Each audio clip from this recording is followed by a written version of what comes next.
curate top-notch content, and mix in your reverse-engineered content. Now that you have a clear idea of the themes of your competitors' most successful content, look for third-party content that non-competitors or lower-level competitors produce that meet these themes. When you do this, you're saving a lot of money. You obviously don't have to create this content. Instead, you're just simply sharing it. However, you're doing yourself a big favor because you are giving your target audience the kind of content they are looking for. You're giving them something to engage with that based on your research of your competitors, they already like. When you feature this content, you tend to attract the same types of audience as your competitors. Now, curation can only take you so far. You shouldn't build and maintain your Instagram account solely on curated content.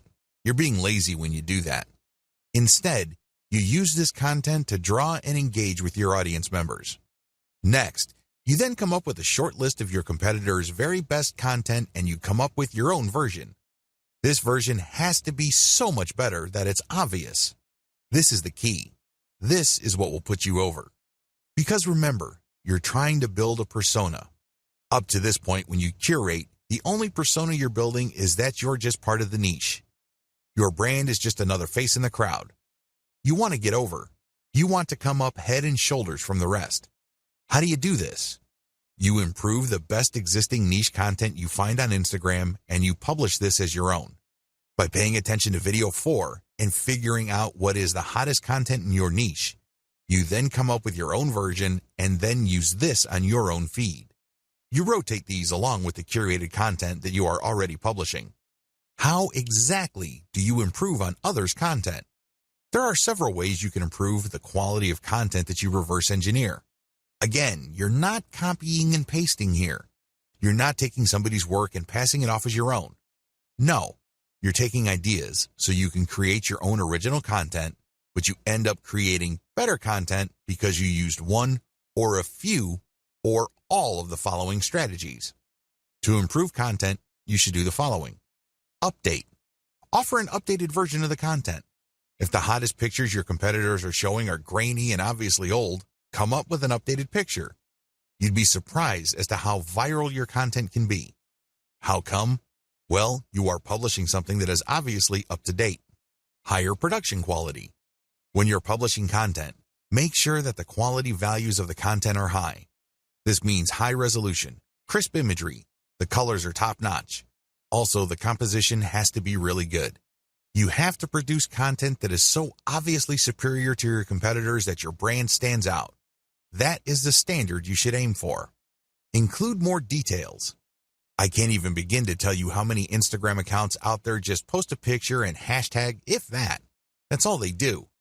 I'm telling you, big, small, or medium-sized brands on Instagram that do this are leaving a lot of money on the table.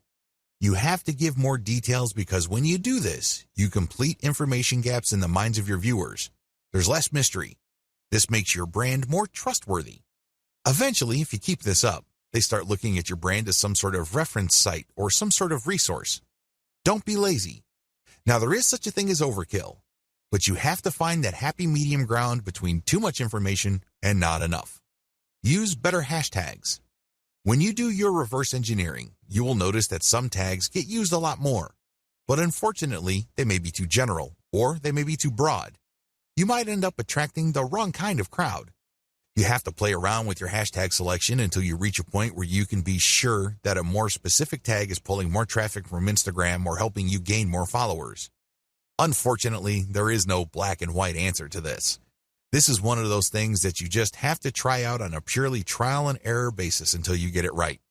Come up with a better picture series. Believe it or not, when people like a picture on Instagram, a lot of them want to see more. They're not talking about pictures of the same subject or similar types of pictures.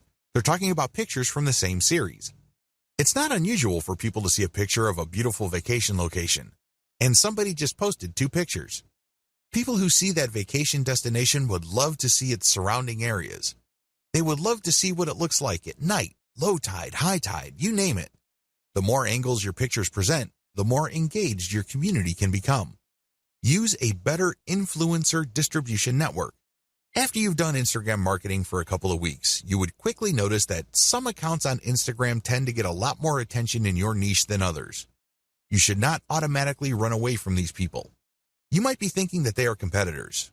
You might be thinking that they are out to get your slice of the pie. Stop thinking that way. Instead, start looking at them as allies. Obviously, they already did the heavy lifting of attracting the same audience that you're trying to attract. Engage with them and get them to pay attention to your feed, and they may possibly share some of your content. Now, you may be thinking to yourself that a lot of these accounts are in it for the money. That well may be true, but there are also a lot of hobbyist accounts out there. These are people who would voluntarily share content as long as they think it's good. Call your viewer to action. To get better results than your competitors, always include a call to action. With everything else being equal, if you have a competitor that just posts really gorgeous pictures and doesn't bother to call the viewer to action, you probably would get better results if you posted superior pictures with a call to action.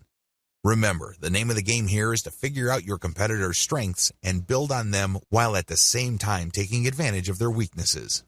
Profile link call to action must address content. Everything you do on Instagram must integrate with content. Like I mentioned earlier, if you're just going to get shoutouts and you're just going to post a lot of stuff on Instagram to get people to click on your homepage link, you're leaving a lot of money on the table. You really are. Why? You want to qualify that traffic so that that traffic eventually converts into sales. How do you do that? Well, one of the most basic ways to do this is to link your profile link to an internal page. That's right. You don't link it to your homepage. People landing on your own page might not know what to do. They're more likely to click the back button. Instead, when you feature a consumer guide or some sort of list article that clues people in on the common questions regarding your niche, you can build credibility. You are also answering questions. You are also answering needs. This increases the likelihood that the person that you get to click onto that page will keep clicking internal links because they think that you are an authority. Eventually, you get them to click on a link that will take them to your email list. This is how I prefer to convert Instagram traffic. I don't just dump them into an article, which then dumps them into a sales page. It would be great if they are in a mood to buy, but chances are they are not.